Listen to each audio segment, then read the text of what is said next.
Well, let me ask you. So you're working with somebody over the phone, and you say, actually, we can deliver that to you immediately. Like, not only am I getting back with you right away, but within a matter of days, we can start helping you. And you're saying the assessment piece, not only that, but the intervention piece to help them start getting better. What is their response like? Well, one, they're taken back because that's not the typical process. You can, you go to a lot of different places and it's like, okay, let me write down some of your concerns and we'll get back to you. Or let me write down your concerns and okay, we'll see you again in like 3 to 6 months.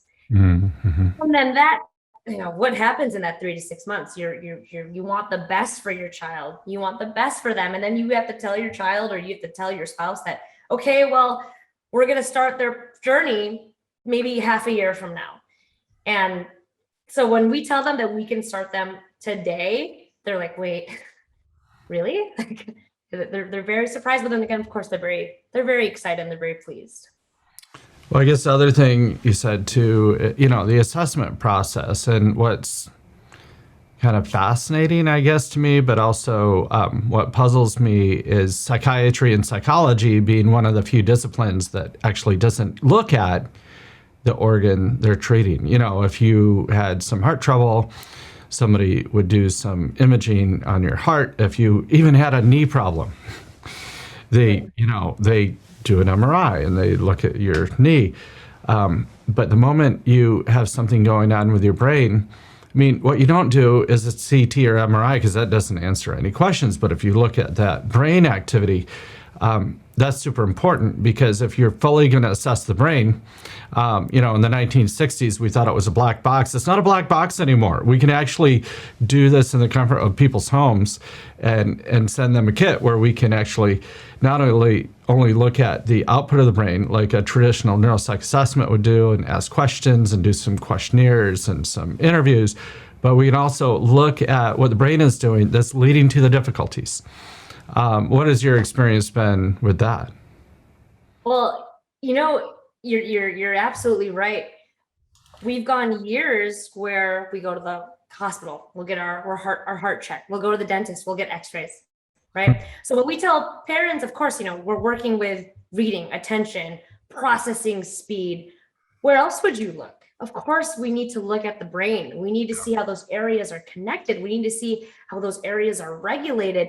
And that's the assessment. That's the great part about the assessment, because of course we have a great comprehensive neuropsych test where we get those answers and we do those questions about, mood, attention, working memory.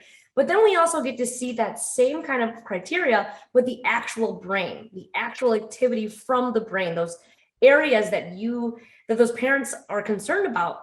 We actually get to see what that looks like in the brain. And the best part is from that, it's not just a diagnosis. It's not just, okay, here's what's going on.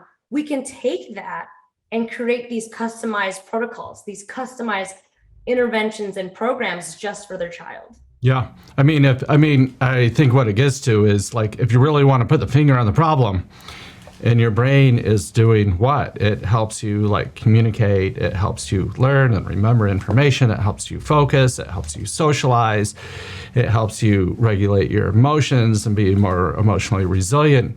Why wouldn't you look at that organ and see, like you're saying, where's the energy? How fast is the energy? How well is it connected? And how fast is it moving relative to a normative database against other people your same age? And we have this database. It's, been done with a multi-million-dollar grant with the National Institute of Health. Like, we have the data. And, it's funny you bring up teeth. Like, we even look at teeth. We even x-ray teeth. Why wouldn't you look at the brain to see what's going on? But more importantly, to help people get better, because if you can actually see the source of the problem and you can help somebody through a brain-computer interface or to exercise that particular part of their brain, having imaging technology in people's homes with the kit that we ship down to a spatial resolution of a 3 cubic millimeter voxel and a time resolution of 128 times a second. Like, why wouldn't you do that? And then if you can use that to help people build their brain muscle and kind of change the possibilities of what their true potential is, so they can overcome things like, depression, anxiety, reading disorders, attention problems, executive function problems, or autism, whatever it is. Like, why wouldn't they be able to do that? Well, they can. And that's our amazing process.